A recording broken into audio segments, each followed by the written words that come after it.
Hi guys, so I just wanted to do a quick part two about Miss D. I just want to say that I do not remember if the lunch ladies were punished for their part in what happened.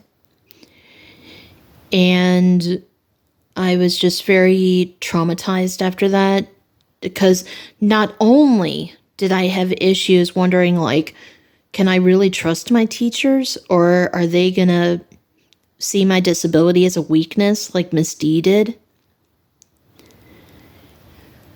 But also, even to this day, I cannot look at coleslaw or smell it, and I refuse to eat it.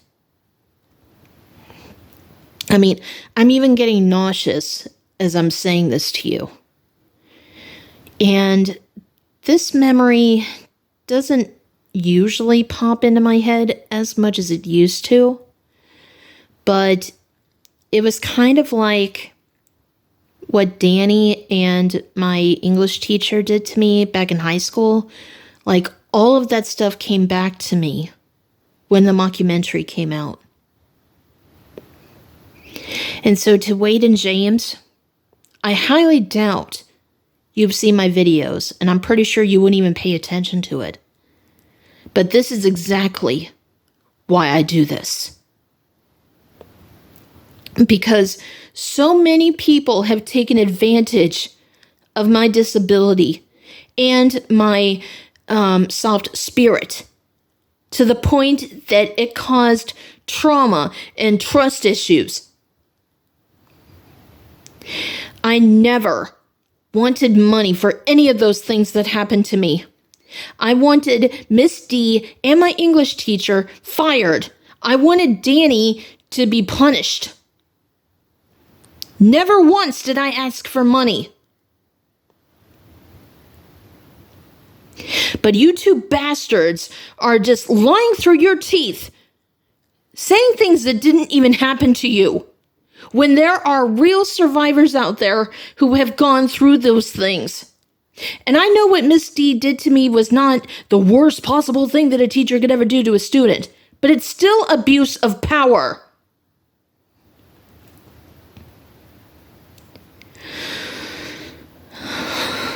And to Miss D, I found out many years later that I guess you had some mental issues.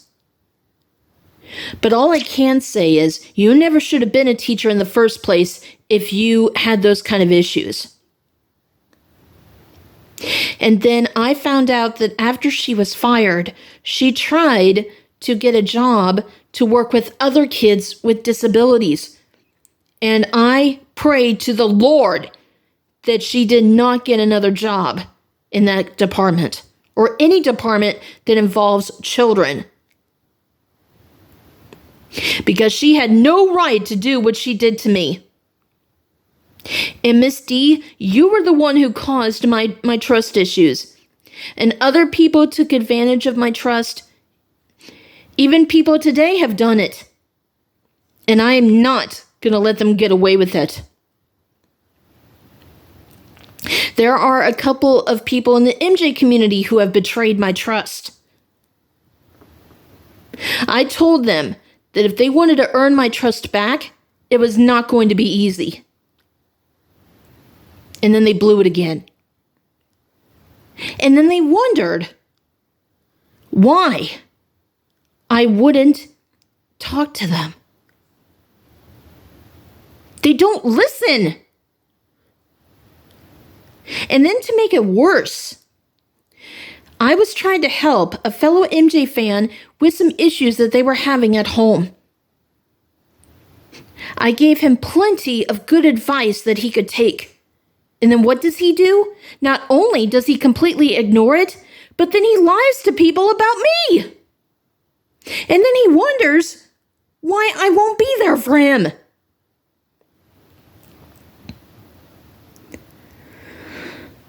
I'm tired of it.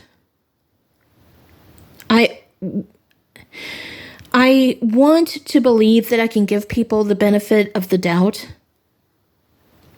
But when I say that you have to be careful, I mean it. Some people haven't taken it seriously and they had to learn the hard way. Well, maybe next time you'll listen. And to Miss D, Danny, and my English teacher, what the three of you did to me was something that never should have happened. I know 2 of you were fired, and 1 of you was expelled. I have to consider that justice, even though I think it should have been more than that. But that's part of the reason why I do this podcast. I want to show that I am not defending Michael Jackson just because I'm an MJ fan. I am not just defending Michael because I wanted to be an attorney. I am not just defending Michael just because I am a survivor of abuse in different ways. I defend Michael for all 3 reasons. And to anyone who tries to say, well, since you're a victim of abuse, you should automatically believe Wade and James. Fuck you! That's not how it works. And to Wade and James, like I've said in the past, if you want to prove me wrong, if you want to prove everyone who doubts you wrong, then take a polygraph test. Otherwise, shut up. We know that this is all about money. You can't fool us. You can fool the delusional MJ haters, but not us. And being able to talk about this helps. The hardest part is forgiving those who did this to me.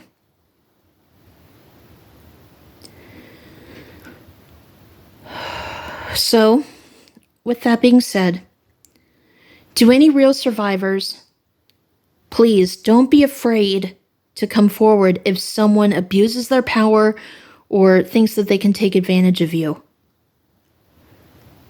Tell someone, whether if it's your boss, your teacher, your mom, dad, aunt, uncle, cousin, whatever you have to do.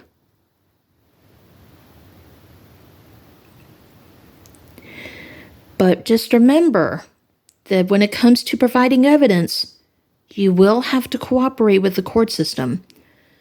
Otherwise, it's going to be difficult for people to take you seriously.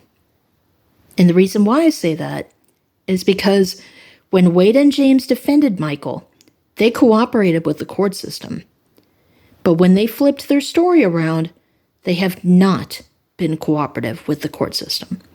All they do is ask for extensions, and that is not what real victims do. And real victims do not demand money. So if you want to be taken seriously, go to the cops and go after the criminal case. Do not pursue a civil lawsuit. Otherwise, don't expect me to believe you. Okay. It felt good to get that out there, and yeah. Let me know how you feel about this in the comments, and I do apologize for being very strong in this episode, but, it felt good.